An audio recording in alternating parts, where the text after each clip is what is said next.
You can forget a lot of things, Foster Care Nation, but never forget this. You're listening to Unparalleled Studios. I sing now. Foster Care Nation, listen up.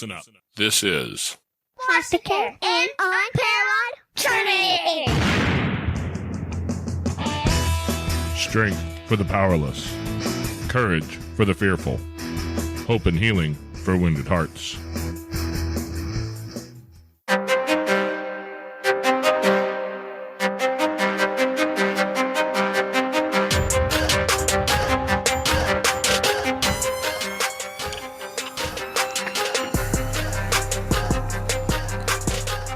Hello and welcome back to Foster Care, an Unparalleled Journey with Jason. And Amanda.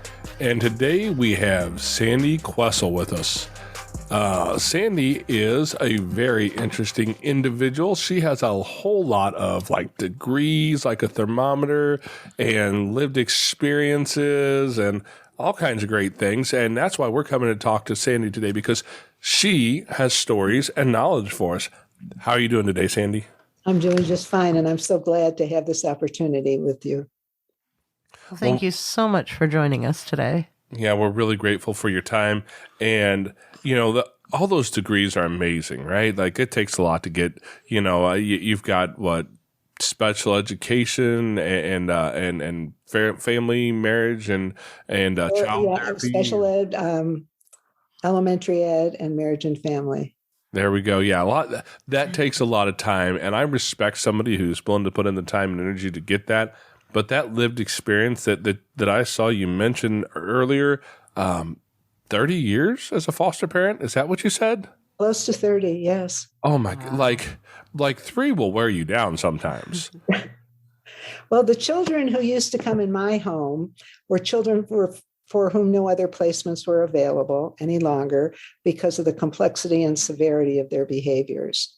And so a couple of the kids I would visit in locked units in residential placement centers.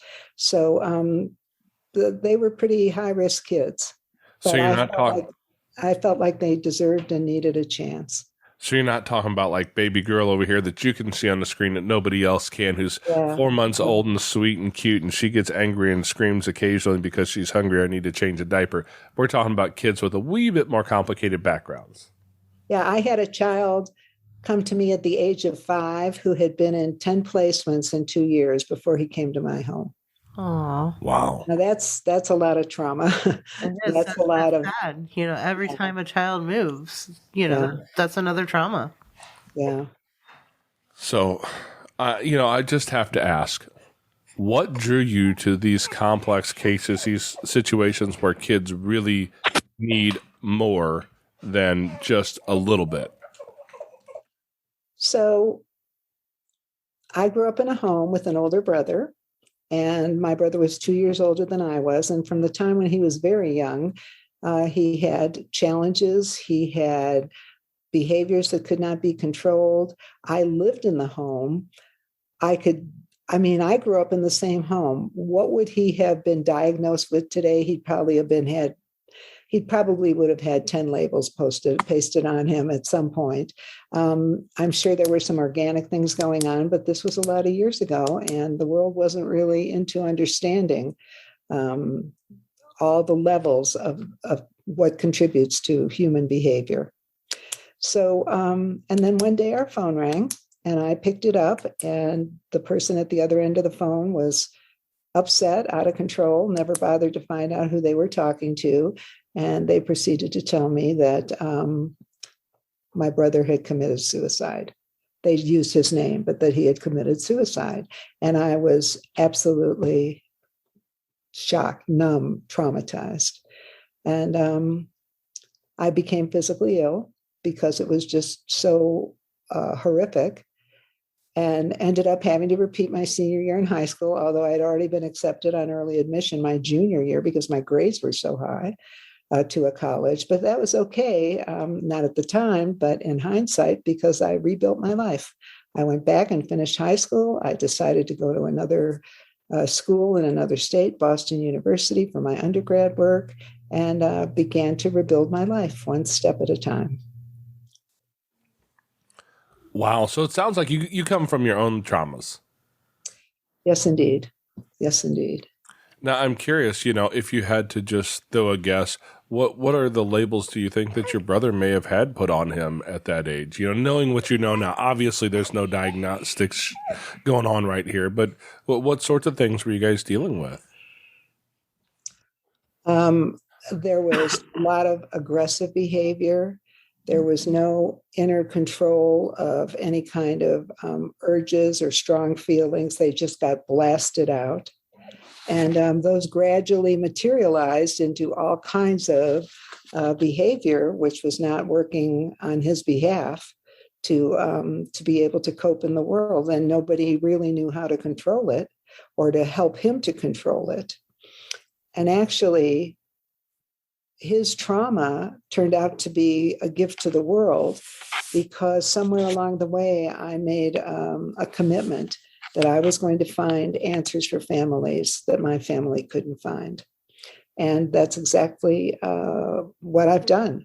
And I have been able to work with I've worked even in prison settings. I've been able to work with the most complex behaviors, the most threatening behaviors, by using a system that redefines the meaning of those behaviors, and therefore what we're going to want to do to have an impact on those behaviors changing the individual who's presenting them.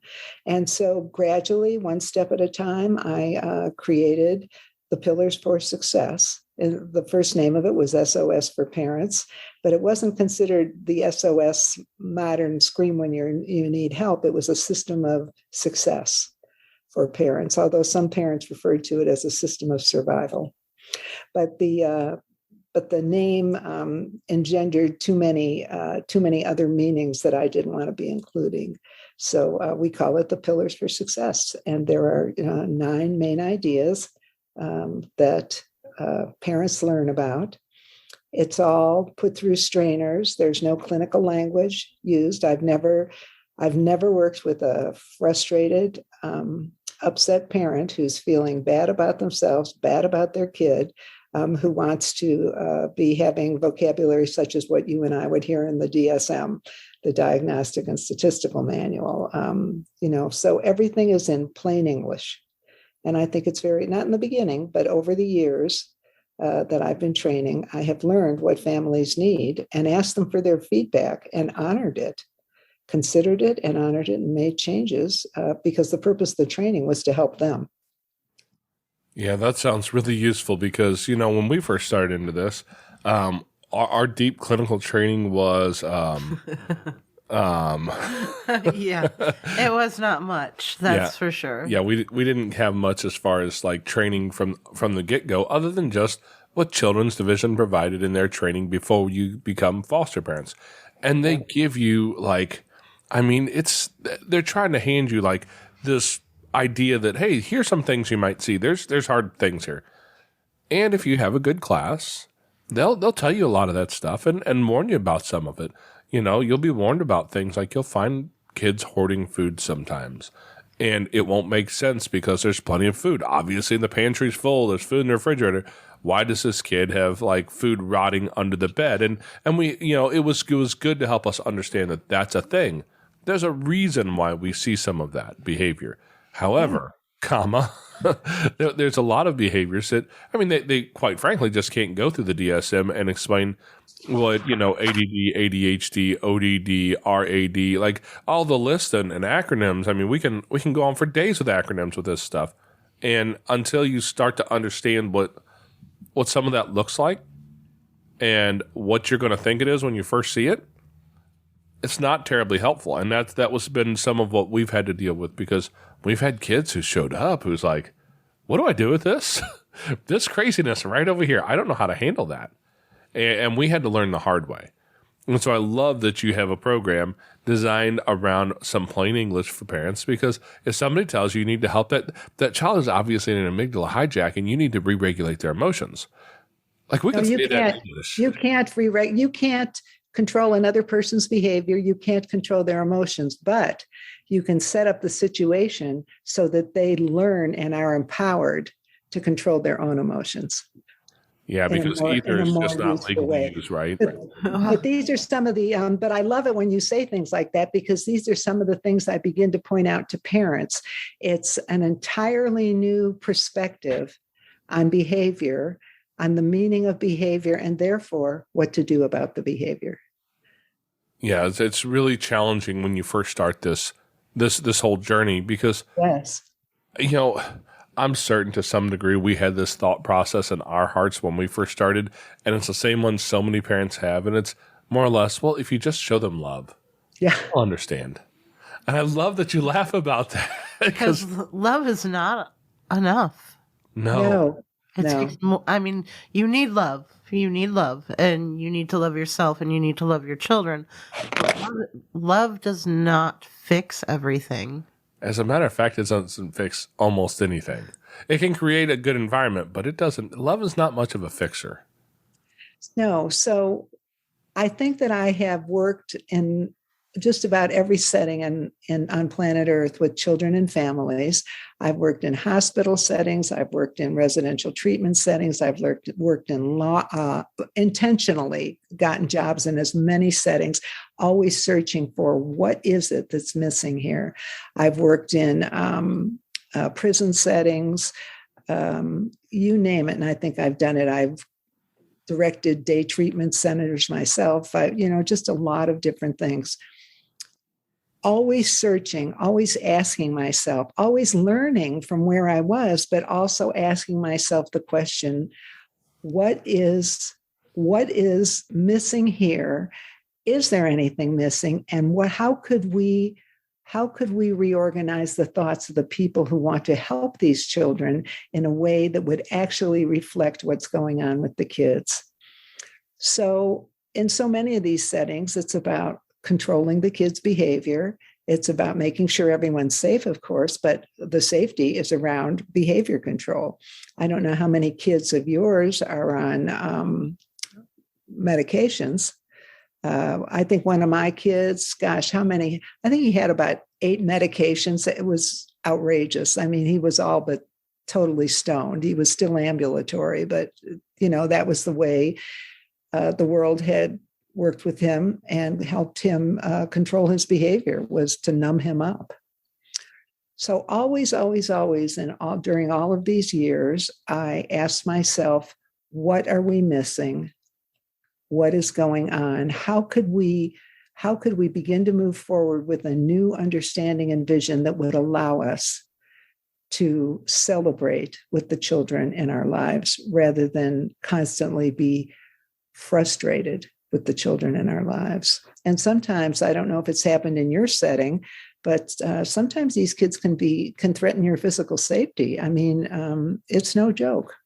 As a matter of fact, we don't have foster children in our home right now, but when we did, and it was close to 30 years, I mean, there was no such thing as, the knife drawer in the kitchen. I mean, every drawer had a lock on it, and the knives were kept locked in the garage in a hidden location because any one of these kids were capable of anything at any given time, not because they were horrible people or murderers, but because they were desperate.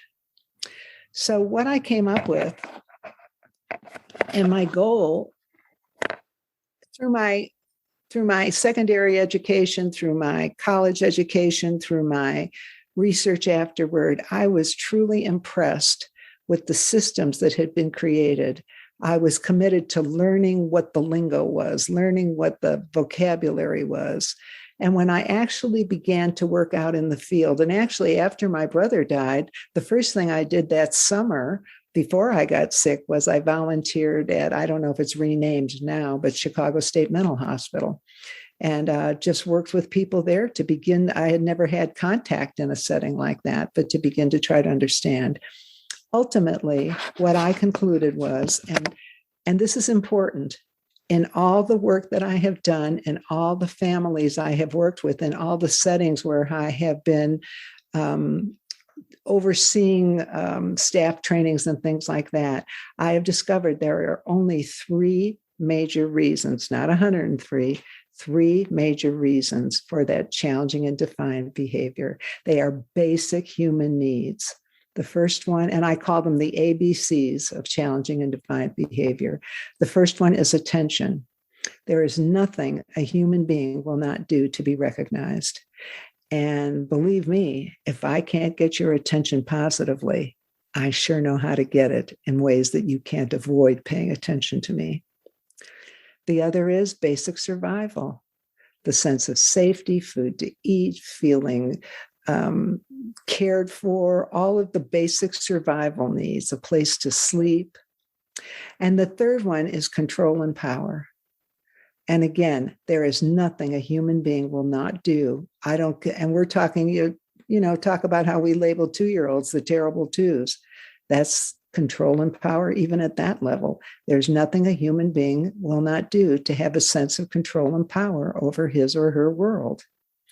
So now the question is not how to, well, the P word isn't even in my vocabulary, but for so many people it is, how to punish those children.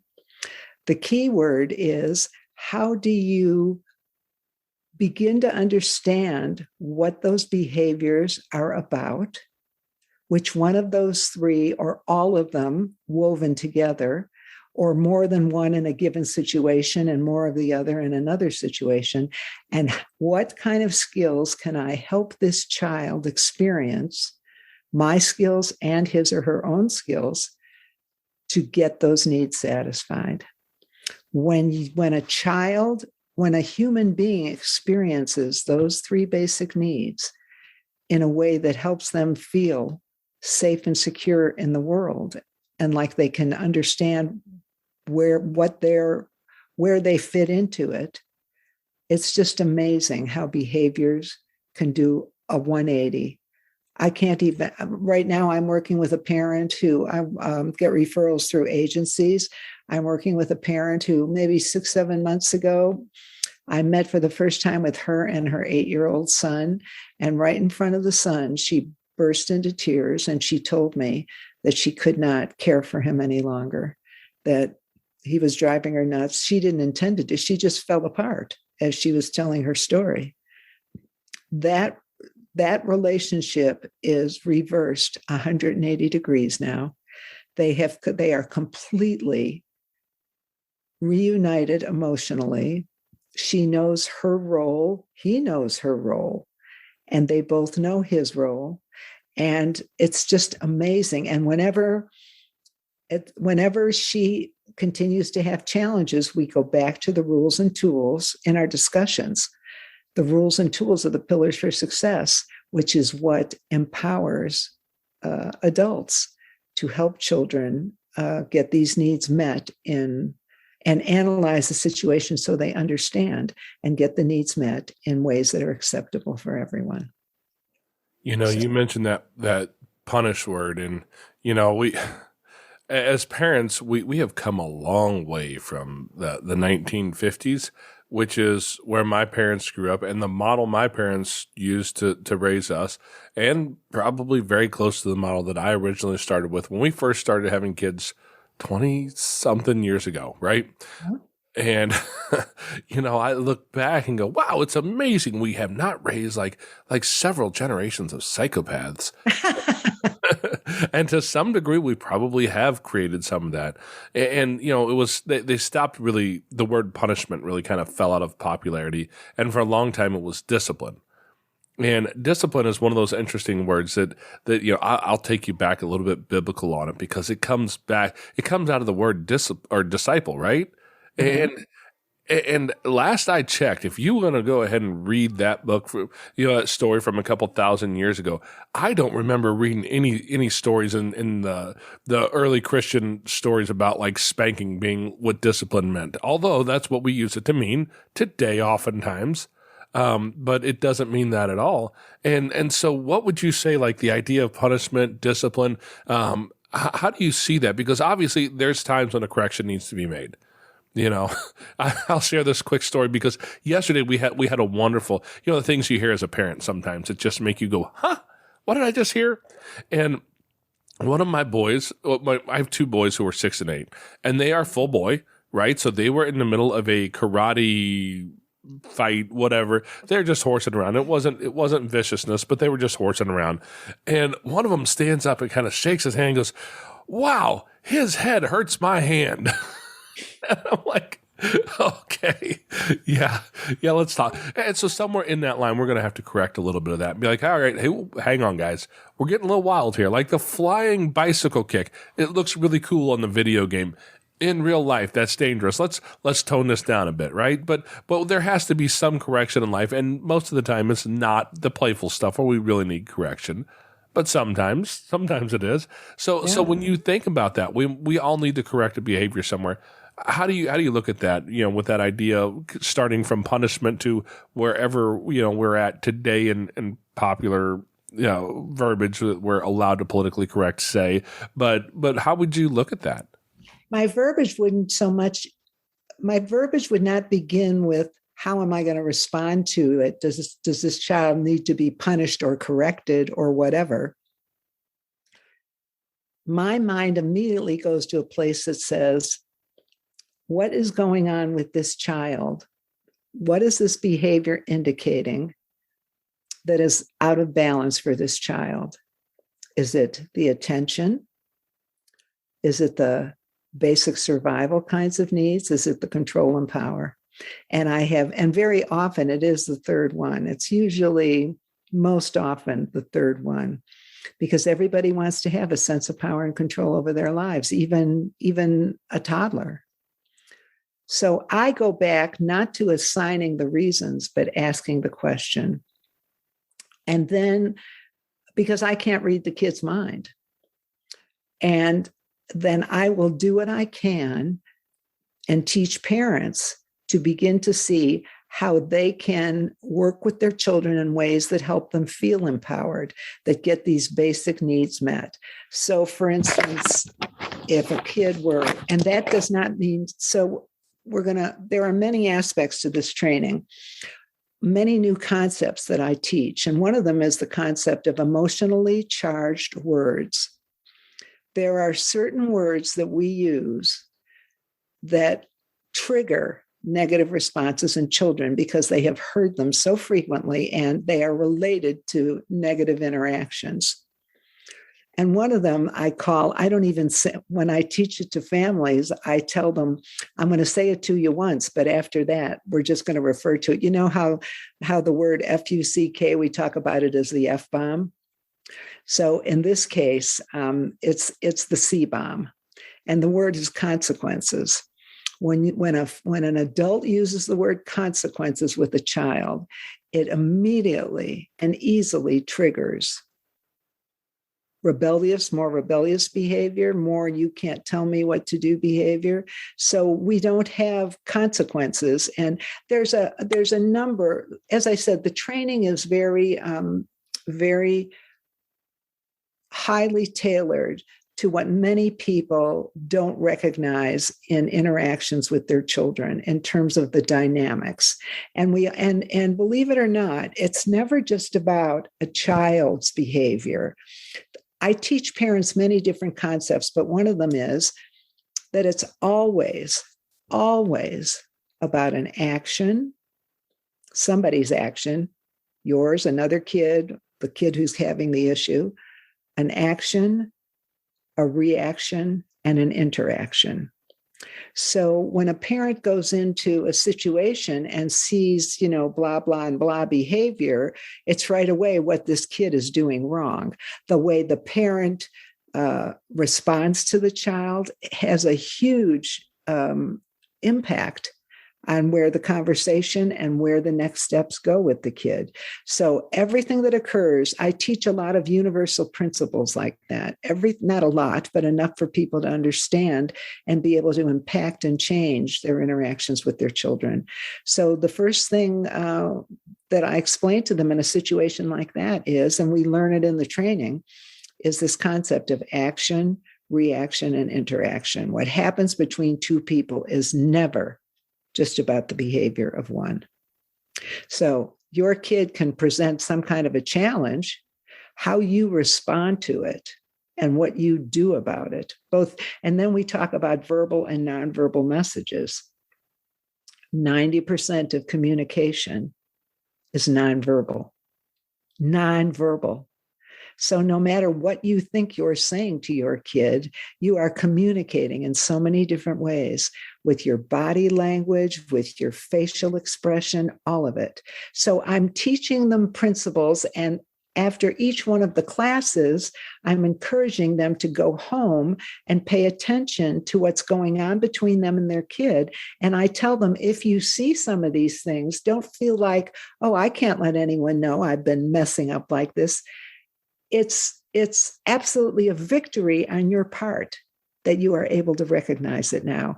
Because if you don't recognize it, you can't do anything to change it.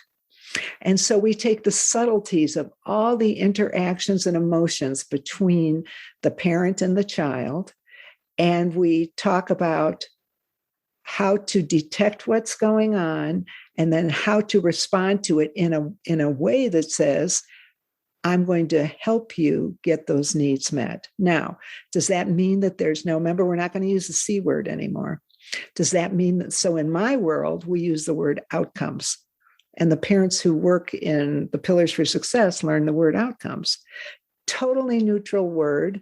Nobody's got any negative experiences attached to it. But if you don't like the word outcomes, pick your own neutral word. But for most of us, the word outcomes is effective. So, and then we talk about ways to empower the child with how to handle the outcomes that are about to occur after the choice and the behavior. So it's a completely different way of understanding, of accountability for behaviors. And the purpose is not to get down at the kid's level and be arguing and frustrated and angry with them. The purpose is to step back and take a look at the process. Everything that happens between two people, the significance of what happens is on the process level. All communication, I teach families, exists on two levels, the process level and the content level. If you get stuck in dealing with the content level, the kid's swearing at you, he just threw something across the room. I'm not saying those behaviors are acceptable. I'm not saying they don't have outcomes, but I'm saying you want to respond back, not only about the content, that it is not okay to throw things when you're angry. Let's go get a pillow. You want to punch a pillow for a while. I get that. And come back and talk about the process of what's going on. You know, one thing I noticed you didn't mention in there at all was guilt, shame, blame, pointing fingers. And that's something that's so natural. And why would you do that, right? It's that everything that comes out of that feeling. And it's never helpful. I don't like to use like words like that say it's never, ever, but I think pretty much never helpful is probably. I think never helpful is probably pretty accurate, actually. It's not helpful. It might be a Band-Aid to stop the kid at that split second. But in terms of achieving a greater strength in your relationship, in the actions and interactions between the two of you, it is not helpful. No. Yeah, that's one of the things that it took me a while to realize, just how much control I had in the shape of a conversation by not aiming at giving things like you are this, you like all the body language that you talk about. I mean, I'm sitting here in my office chair, and it has this nifty little button on the side, and I pull it up, and I fall down to the ground, right? It'll let me squish all the way down to the ground, and when my 6 or 8-year-old son comes in here, and we need to have a serious conversation about something, I figured out that when I let the air out of this little seat, and I get lower, and they can either look me dead in the eye or maybe even look down at me a little bit, it changes the dynamics. When I change my voice, and I slow my speed, and I change my tone of voice and soften everything, it changes our interaction. When I consciously pay attention to that little furrow in my eyebrow that shows up when I get angry, My son taught me once when we were having one of those conversations and he said something and then he breaks into tears and he says, "What's wrong?" He's like, "You're mad at me." And I said, "I'm not mad at you, bud. You're mad at me." I said, "I'm not mad at you. What's going on? Why do you think I'm mad at you?" And he screws up his face. He says, "Because when you get mad, your face goes like this." And he points to the furrow between my eyebrows. And he said, and your face is like that, so you're mad at me. And I'm like, "Oh, no, buddy. I'm one of those strange people. I have like two faces. And this is my thinking face. It's my angry face. It's my hungry face. It's like the face I have when I'm not just relaxed. That's one of my two faces. And I didn't realize that you were seeing that and you thought it meant that I was angry. And I've had to work so hard on that furrow between my eyebrows when I want to have a calm conversation because You could also empower the child and say, "I am so glad you shared that with me. Next time that happens, would you just say, 'Dad, hold on a sec, and let me know that it's happening again right now. That because my eyebrows are curved on my forehead, you feel like I'm angry. Say, 'Dad, it just happened again. Let me know.'" And then, so whenever you can empower a child to be part of the solution, you're taking that need for power and control that maybe has been expressed in such a negative, uncooperative, sometimes aggressive way, and empowering him in positive ways. Yeah, but it's like you were mentioning, it's amazing how important that body language is. Yes, it's huge. Well, it's huge. It's most of communication. We just don't realize it. Yeah. But the researchers do. Look it up and see. Oh, yeah. Yeah, so I've told a couple people. I had a book recommended to me by Josh Navarro. I think it's just called The Power of Body Language. He taught body language for the for the FBI at Quantico. He was the instructor for the course. So this guy knows a thing or two. He's teaching FBI agents Yes. and stuff. And I'm like, yeah, like after I read it, I realized as a newborn, long before you had words, you learned to hold your hands out and cry when you wanted somebody to pick you up. That was the beginning to learning body language. And our first couple years of life really are entirely based around how you communicate with the world through body language. Then we lose words and we forget that we know body language and we keep using it and we don't pay any attention to it.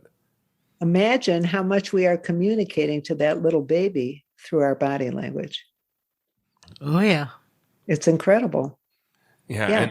And mostly when I work with families, it might take a little while for some of this to sink in, but we'll have exercises that they can go home and practice and things like that. And they'll come back and each week when they come back, I say, "Well, how did it go?" And I said, "We'll celebrate your victories, but if you want to know the truth, we'll learn more from your challenges, because it's figuring out the solutions when those challenges, not your failures, not your frustrations. Everything I say has a hopeful side to it. So the challenges, those are challenges. And we will brainstorm together to find a solution. Go home and then you can decide, do you want to go home and try that one? Or should we keep brainstorming?" Yeah, because that's what the process of growth is all about. Yeah, it's there's a practice around all that. I believe it's called NLP, neuro-linguistic programming, that's got a whole lot to do with learning how to choose the words that say what you want to be said and not say something else unintentionally. And just as importantly, it's to make your encounter with your children be an interaction, an interwoven interaction, not you acting on them or at them, but an interaction. And what was it? Oh, there was something else came to mind. It'll come back to me. I know that feeling. Yeah, so For many. sure. I'm trying not to give you a lecture, and so it's hard to kind of. Hey, I've been lectured before. I needed it when I was younger. Yeah, but I don't want you to take a nap while we're together. Well, I'll do my best. I'll do my best not to worry about that. So yeah, that's one of the interesting things about all of this is that we're so much dealing in such deep waters sometimes as foster parents because, and I know you mentioned you dealt with a lot of kids with diagnoses and labels and, Again, Yeah. ADD, ADHD, ODD, RAD, like these are things that when I was a kid, back when I always feel old when I say that, but in my generation, the parents were just kind of the folks who were really influenced by like Dr. Spock and some different ideas were coming around. My parents were not influenced by that. My parents were influenced by the generation that said, boy, I brought you into this world. I can take you out of this world and make another one looks just like you and no one will know the difference. And I'm pretty certain my dad was serious about most of that. Pretty serious about most of that. And that's just the way he was raised, and he was doing the best he had with what he had, because he was raised in a home without a good father role as well. And to be fair and honest, my dad and I had a great relationship. Yeah, he made his fair share of mistakes, and so have I. But you know, not to sound like I'm bagging on my parents at all here, because that's not what it's about. It's just about the fact that we were doing the best we could with what we had, and they were doing the same thing. But through all that, we were more or less told, you act up, and like if you've never done a switch dance, I've done the switch dance. And for those of us who have, it's not the mashed potatoes, not the macaroni, it's not whatever. I don't know the new dances, so pardon me if I'm not cool enough to come up with a new dance move to refer to here. but one of the things, but the very first pillar in the Pillars for Success. The Pillars for Success came before I was aware of the Harvard University studies. But Pillar 1 goes way back, and it simply is children think differently from adults. That is absolutely life-changing information when you realize that how an adult perceives things, how an adult responds to things, how an adult processes things is very different than a child. And so we go into, and here it says on my summary page, so no wonder adults often ask, what was this child thinking when the kid did or said what he did? And it talks about how understanding this, and we go into it during the training, how understanding this concept just opens pathways that are unbelievable for what can be done to communicate in a way that you will have more positive outcomes with your kids, and that they'll feel more empowered to make those positive outcomes happen themselves.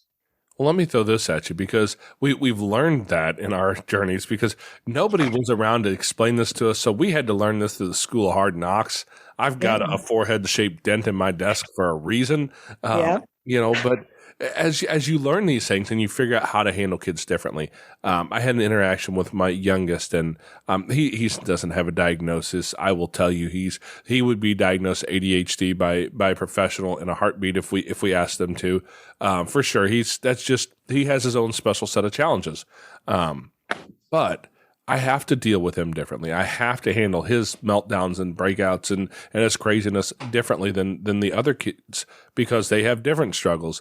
And I sat in this office one day with him, and I did all the lowering the chair and the soft voice, and took him from meltdown to like calm kid, and we're good. Got that worked out. All right, dude, knuckles, boom. He turns around and walks out of the room happily. And my oldest son was here that day, and he is, I think he's 23 now. So he was probably 22 or so when he saw this, and he looks at me and he says to me, and I quote, "Where the hell was this guy when I was that age?" Right? Because he saw a totally different dad. And it's called a learning curve. but a lot of my kids have seen some of this stuff from time to time and seen the different way that we handle different things. And they say things like, well, you're just letting him get away with whatever he wants. The same sort of thing my mom would say sometimes is, well, you just let him get away with everything. How you expect him to behave any different if you just let him get away with it? Because that's what it looks like to someone without the knowledge, the education, and the experience. So how do you talk to people and deal with that when they're looking at you like, well, you're just trying to let him get away with stuff. That's all you're doing.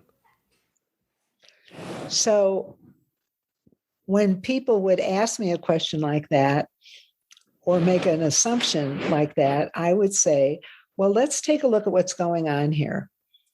I'm letting the child help arrive at a solution that's acceptable to both of us, And sometimes I'll even give him choices. Choices is such a simple, old time thing that human beings have done since Stone Age. But giving a child 2 or 3 choices, it's absolutely unbelievable how empowering that is. And yet you are the one who retains ultimate power because you're the one who's deciding what choices to offer.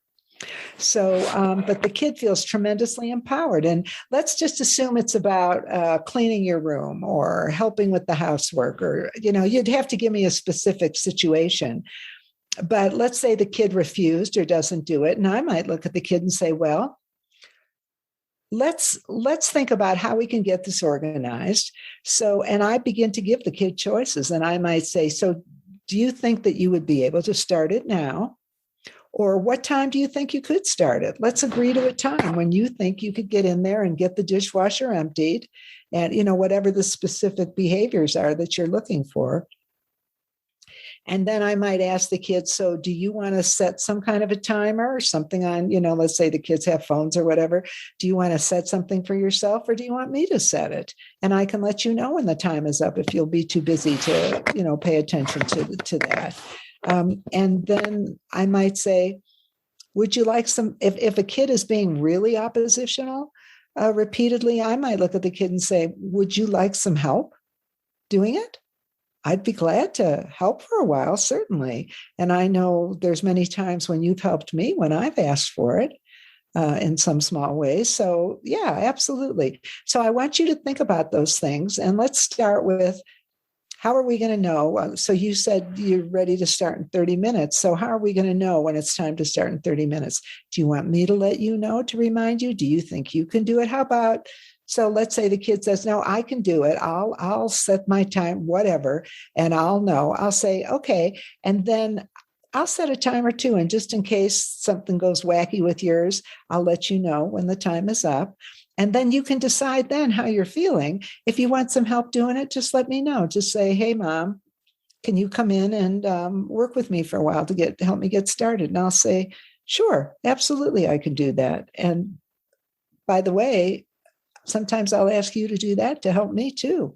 Because when we have our chores to get done, it is kind of a lot at sometimes in our lives. It feels like a lot. So I just work side by side with them. And if they say, no, I won't do it all together, I'll say, well, that's your choice. I don't give them a whole list of things like why you're not listening to me, why you're refusing to cooperate. I say, well, that's your choice. But just understand then that I'll remind you when it's time. And if you say, no, I'm not doing it. Now, there's several things you can do. One of the things you can do, and I have done this before, is I say, no problem. Let's say it's about cleaning your room. I'll go in and clean your room. And then I might take a box or two in there, not big boxes, and I might put some of the stuff in the box and remove the stuff from the room. And the kid will say, well, where's my, whatever, my remote control car, my this, my that, my other. And I'll say, oh, well, you remember you said you didn't want to help clean, and I tripped over it a couple of times. So I just thought I'd pack it up with the other stuff and get it out of there so you have less to clean up and trip over next time. And I just come right alongside the kid and say, maybe next time you could come in too and you could help decide where to put things so that the room is organized and you have everything in there that you want. So you can just kind of, if the kid dips out of it and says, I'm not going to do it and I'm not going to be part of it, to me, you can argue with the kid, you can threaten the kid, you can tell him he's not having dessert that night. But the bottom line is you let him know, well, that's your choice. At 3:00, I'm working on the room. So if you choose, of course, the kid's not going to come anywhere near that because he's already told you he's not going to do it. And that's going to be very important to continue that sense of power. Then I'll do it my way. That's all. And when he gets all upset because the way I chose, I'll look at him and I'll come alongside him and I'll say, gosh, I am really sorry about that. I wish you would have helped. So would you like to go back in the room with me now? And we can kind of figure that out. And you can decide the things that I moved out, where you could put them so that they're in a closet or a drawer so that, it's possible to get the room vacuumed or, just whatever you want to say. But you can come right back around with the kid, not like you did it, suck it up, too bad. He can even be part of the solution at that point.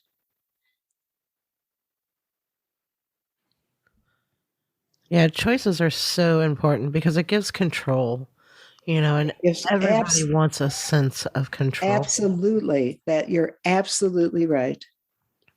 But having a calm, non-punitive or setting it up, your reason for maybe putting the toys away in a box and moving them out wasn't to be punitive with the kid. It's to say, I asked you about doing it. You said you would, or maybe he said right away he wouldn't. So then I can't read your mind. I don't know how you would have wanted to do it. So I'm just doing it the way that makes sense to me. I hope next time it's time to clean your room, we can partner in that. Or you might even say, Mom, I'll take care of it. And then I'll say, well, okay, what time would you like me to come back and check your work? And then I might say, wow, great job, or, pick out the positive points of it and say, boy, how can we celebrate with that? And I would find, whether it's a special snack. We also have a thing in the Pillars for Success called a point sheet.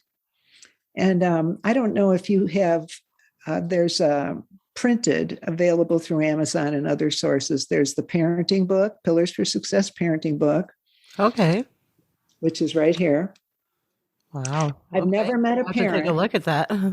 I've never met a parent who is a frustrated, upset parent who wants to read a 150-page book on child rearing.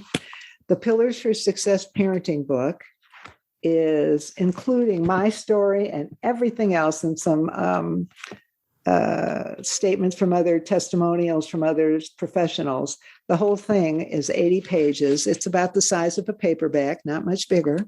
Yeah. And it covers all the pillars. And then there's another, which is the Pillars for Success course workbook. And it takes everything in the book and all the concepts in the Pillars for Success and weaves them into exercises. There's also a lot more explanation of things in the training that is within the workbook, but it's a very useful book. So yeah, I'm definitely going to have to pick that up and take a look. Yeah, so I encourage you to take a look at that. Yes, absolutely. Yeah, I mean, because I'm assuming when parents come to you, they're at the end of their rope. They're frustrated. Yep. They don't know what to do. So what do you say to that parent? What do I say to that parent? I say, I'm listening and I know how hard this can get.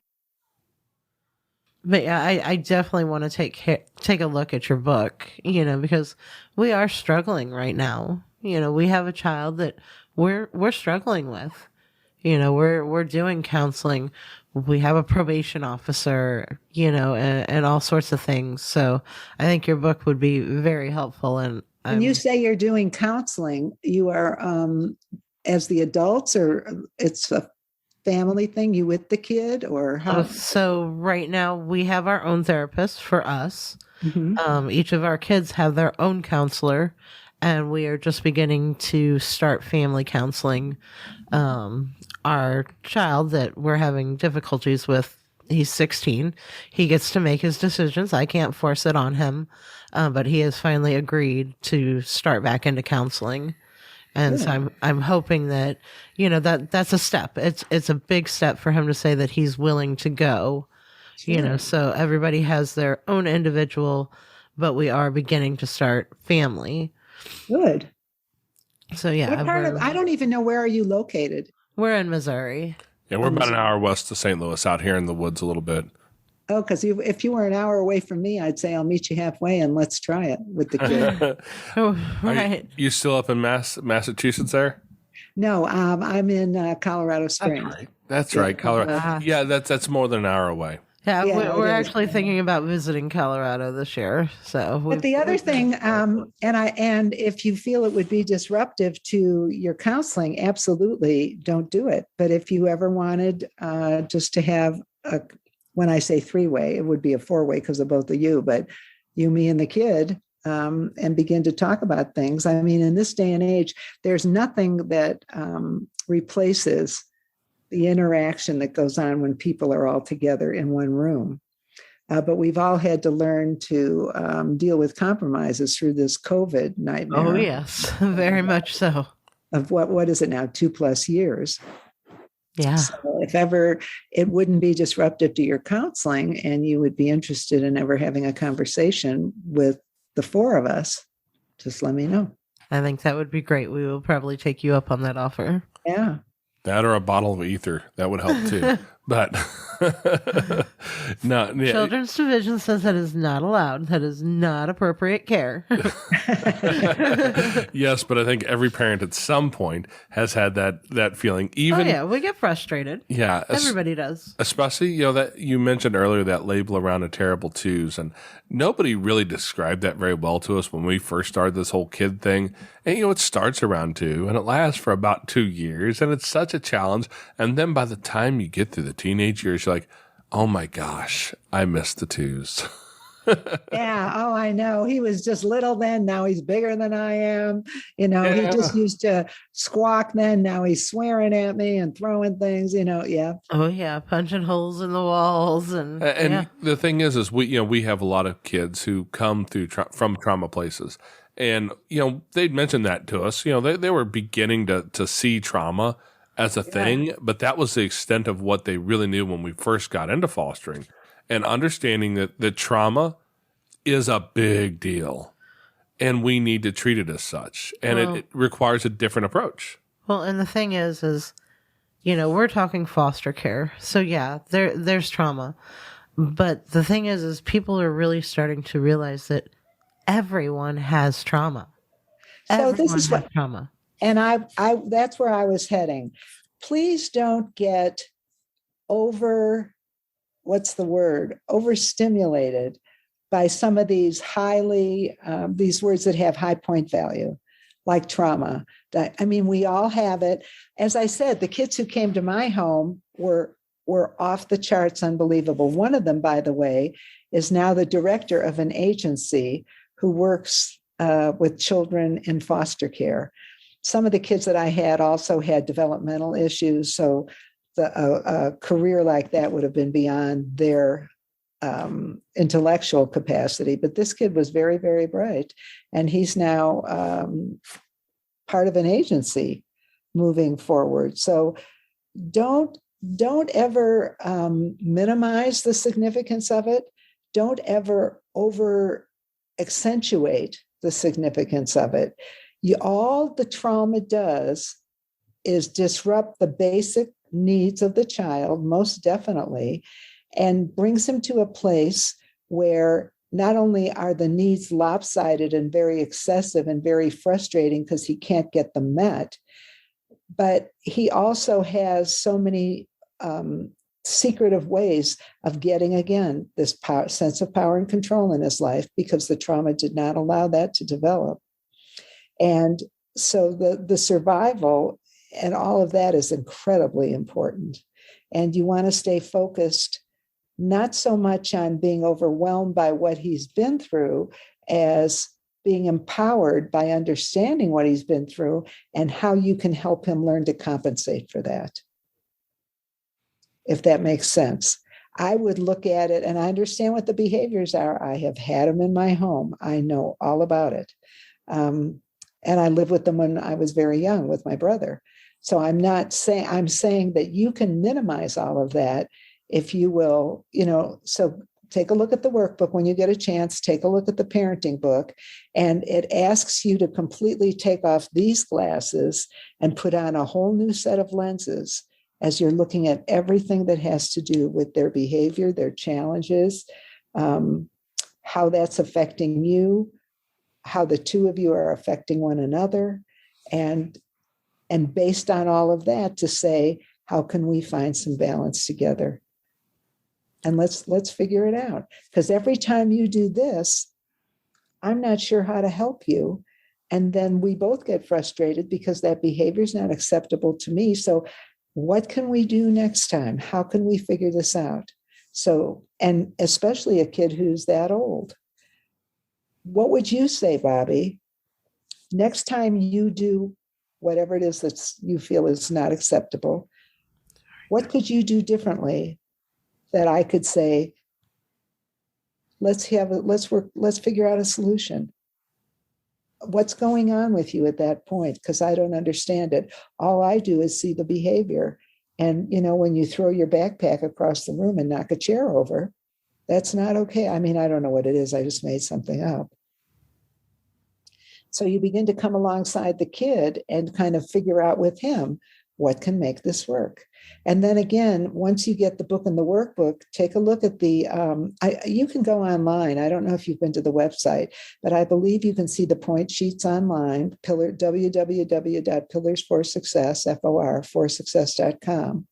And take a look at some of the tools that are offered there. And but one of them is a point sheet. So, I mean, at the end of the day, if a person has a job and they go to their employer and at the end of 2 weeks, they've missed 8 out of the 10 days of work and say they like a bonus, I mean, that doesn't make sense, So we're trying to, but the other thing is that we all work very well with concrete responses to our behavior. So if we're doing exceptionally well, we get maybe a raise, we get, praise, we get something. So the point sheet, parents can organize it any way they want.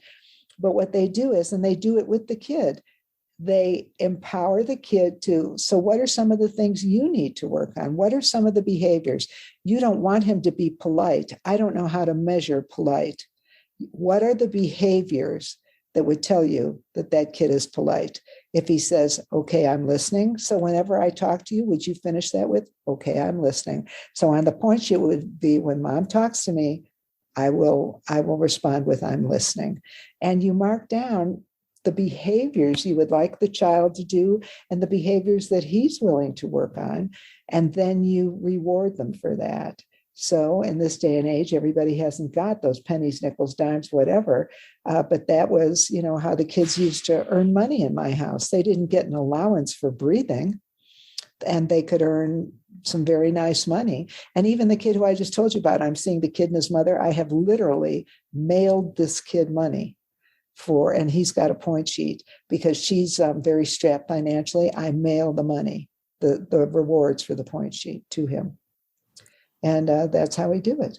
That's a great idea. Plus, in today's world, technology is such that, a PayPal account, Venmo, or a Cash App, like you can put money on a card for a kid really nice and easy in a way they can handle it and use that as, I like the idea that we're not trying to just give you money because you breathe. Like there's a reason for this.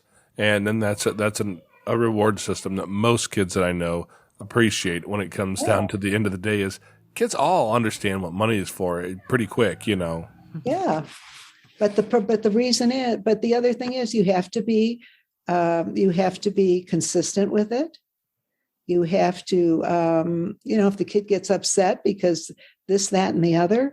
The other thing about the point sheet is I always required that it was before bedtime at the end of each day, we reviewed those point sheets, because who can remember a day later? No, it's got to be that day. And that's part of the agreement in the point sheet. The other is you have to be sure to list behaviors, not attitudes, not feelings, but behaviors, because you can't measure attitudes and feelings. You can measure how they're reflected in specific behaviors, instead of just grabbing extra desserts. Maybe that's what your kid does, is goes in and eats all the Oreo cookies up. So this would be that, Johnny will ask me, can he have 2 cookies? And I will be the one to give it to, whatever. You don't want to make them real wordy. You'll look at the point sheets to see. The sample ones, I think they're online, but they're definitely covered in the book and the workbook. Excellent. Yeah. And on our website, for all listeners, we do have a tab at the top of the page that has all the book resources that we have on here. I'll be certain to put a link there. I'm assuming that's all easily findable on Amazon. Yes. All right. Well, to be fully EU compliant, there is there's some affiliate links on there with some of the books, but it doesn't change anything in the way anybody's trying to buy something. So if you click on it, I will get a few cents there if you buy a book through that link. But we put it all up there so that people can find it, and I will definitely make sure that that's there, and it'll also be linked in the show notes so everyone can find it. That way, that resource can be something that people can use, because God knows we need all the resources we can get, especially for the parents who first walk into this whole journey without an expectation and knowledge of what they're going to be facing. So just having some of that is super helpful. And the other thing is, if you ever decided you wanted to offer this course through your website, parents would pay a tuition. We'd figure it out. But as much as I think in person is much more powerful than electronic for people, unless you're going to fly them in every week for class, that's probably not going to work out anyway. So I'm learning to, absorb the electronic communication style. Absolutely, because there is a lot of electronic stuff out there available now. Exactly. But there's no substitute for human interaction that occurs. Oh, I agree 100%. Yeah. There's a lot of value in that actual FaceTime. Yeah. But in this world where if we want to talk about one of the greatest generational traumas that we've all dealt with, COVID has had its challenges. It's also brought some of this stuff so very easy to access for the average human. Yes. I've seen people. I have a friend of mine who runs a podcast about fatherhood, and it's actually, he doesn't just run a podcast. I don't know if it's still there or not, but he was at like number 1 on Apple in the parenting section. He was, a wildly successful podcast for sure. And some of the people he's been able to reach out and interview because of what we've dealt with has been amazing. He's reached he interviewed Matthew McConaughey here just a little. Oh, wow. Yeah. That's cool. Yeah, and he's just a dude from the middle of Missouri like me, used to sell medical devices. Well, get us out there, bro. Right? Set it up. I'll do it with you. Well, good deal. Yeah, we'll I'll definitely put you through it first, so you and I are on the same page, and you can still ask your questions and pose your challenges. Because if you're thinking them and wondering, so are the other people, some of them anyway, who are listening. That's one of the things I've learned is whatever question you have in those settings, there's always somebody with the same questions that they're just afraid to ask it. And the same doubts and the same, all of it. Yep. And fortunately for me, I have been able to be willing to ask dumb questions and embarrass myself in front of people. I don't really care that much. And so I'm willing to do that so that other people can hear what I have to say. Yeah. Sandi, I appreciate you helping us out today and telling us your story and all the stuff that you've been through and how you've helped parents. What's the best way for people to be able to reach you? I think if they go to the website, all the contact information is right on the website. So they should be able to reach me that way. Excellent. We'll make sure that that's also in the show notes so people can reach down and in your podcast player and just take a look at it. I'll mention it again because Apple does not answer my emails. They don't answer the phone when I call. Apple Podcasts, for whatever reason, I know we have a lot of you listeners out there listening on Apple devices. For whatever reason, the links don't always work in the Apple show notes section, and I can't figure it out. So you can copy and paste it into a browser, or if you go to fostercarenation.com, the show notes are all there, and all of those links will be active and do work. So that way we know that if somebody needs to get a hold of you, they have an easy way to figure that out. I appreciate your time today. It's been great having a chance to talk to you and just learn from you. So thank you so very much. It's been my pleasure. And I will send you, I'll take a look on the website, and I will also send you that URL for people who want to be in touch. And if you would include that in your summary, that would be great. I'll get that to you. Absolutely. Absolutely. Okay. It's been a pleasure, both of you. Okay, Foster Care Nation, thanks for listening to Sandi's story. Now take her knowledge and wisdom to heart so you can create love and healing in your family and community. Be sure to come back next week. We have new episodes every Tuesday. If you'd like to share your story as a guest, you can reach us at jason@fostercarenation.com. You can also connect with other like-minded people on Facebook at facebook.com/groups/fostercareuj. And don't forget, we have a Patreon account where you can support our mission for as little as $5 a month. It's at patreon.com/fostercarenation. The links to everything are in the show notes on your podcast player or at fostercarenation.com. And, as always, You are so super awesome. I think you go so cool. Yeah. Thank you for listening. Thanks. Unparalleled Studios. Studio.